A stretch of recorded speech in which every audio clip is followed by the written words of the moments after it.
পিতার বয়স 50 বছর এবং পুত্রের বয়স x বছর। কত বছর পর পুত্রের বয়স পিতার বয়সের সমান হবে, তখন পিতার বয়স কত হবে?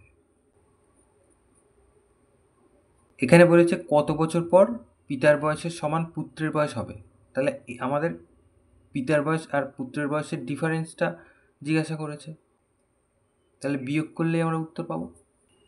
এখানে এক্সের জায়গায় যদি 10 থাকতো তাহলে আমরা কি বলতাম, কত বছর পর পিতার বয়স 50 বছর হবে, তাহলে বিয়োগ করে পেতাম। তাহলে লিখব পুত্রের বয়স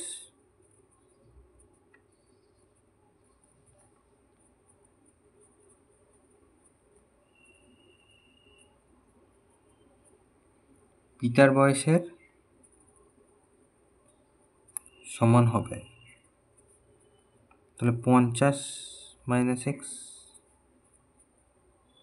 এত বছর পর। তাহলে তো আমরা এটা পেয়ে গেলাম। এবার বলেছে তাহলে তখন পিতার বয়স কত হবে।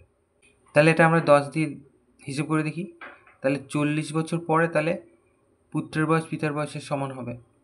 তাহলে 40 বছর পর পিতার বয়স কত হবে? এই 50 তার সাথে যোগ হবে। তাহলে এইটা যেটা আছে তার সাথে আমরা 50 যোগ করব, তাহলেই হবে পিতার বয়স।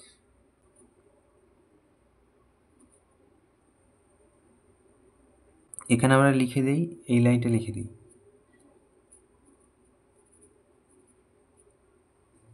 পিতার বয়স 50 বছর ও পুত্রের বয়স x বছর। তাহলে অতএব, তাহলে এবার লিখবো এখানে তখন পিতার বয়স।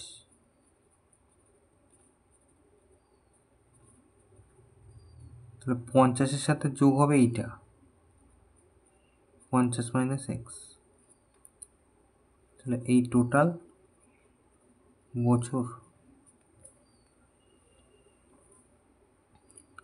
তাহলে 50 প্লাস 50 মাইনাস x এত বছর।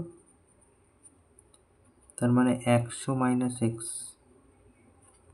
এত বছর। এইটা তাহলে আমাদের উত্তর।